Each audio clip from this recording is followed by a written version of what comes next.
اساتذہ کرام بڑی ہی شفقت فرماتے ہیں، بڑے ہی محنتی ہمارے اساتذہ کرام ہیں.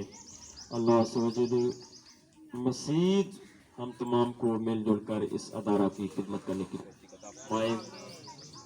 تو بیٹے جیسا کہ حدیث مبارکہ پیارے آقا صلی اللہ علیہ وسلم کی آپ سنتے رہتے ہیں، اطلبوا العلم من المہد الی اللحد،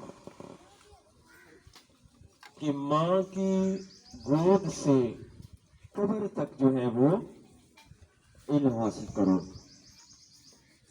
اطلبوا العلم بالسین، علم حاصل کرو خواہ تمہیں چین جیسے دور دراز ملک کا سفر طے کرنا پڑے.